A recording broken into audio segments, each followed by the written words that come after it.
Last షార్ట్లో అయితే rose syrup నేను ఇంట్లోనే సింపుల్గా ఎలా చేయాలో చూపించేశాను కదండి. ఇప్పుడు దాంతో మనం ఒక సింపుల్గా సమ్మర్ డ్రింక్ అయితే చేసుకోవచ్చు.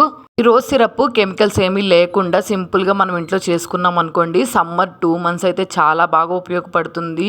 డ్రింక్ ఎలా చేయాలో చూసేద్దాము. ఫస్ట్ ఒక గిన్నె తీసుకొని ముందుగా నానబెట్టుకున్న కటోర, కొంచెం లెమన్ వాటర్, అలాగే సబ్జా సీడ్స్. నేనైతే ఇక్కడ చియా సీడ్స్ యూజ్ చేసా కానీ మీరు సబ్జా సీడ్స్ అయితే యూజ్ చేయండి.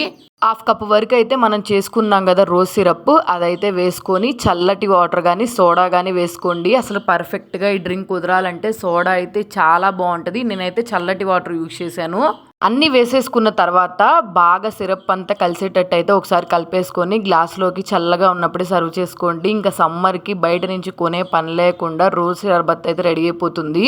రోజ్ సిరప్ మనం తయారు చేసుకున్న తర్వాత దీన్ని అసలు ఫ్రిడ్జ్లో పెట్టకూడదండి. ఫ్రిడ్జ్లో పెట్టామంటే మాత్రం క్రిస్టలైజ్ అయిపోతుంది షుగరు. అలా కాకుండా నార్మల్గా 2 months అయితే బయట పెట్టుకున్న స్టోర్ చేసుకోవచ్చు. ఒక్కసారి చేసుకుంచుకున్నాం అనుకోండి 2 months అసలు ఎన్నిసార్లు అయినా వాడుకోవచ్చు. ఫ్యామిలీ మొత్తానికి బయట కొనే పని లేకుండా. నాకైతే భలే నచ్చింది. టేస్ట్ కూడా ఎగ్జాక్ట్గా బయట ఉన్నట్టే ఉంది. నచ్చితే సబ్స్క్రైబ్ చేసుకోండి.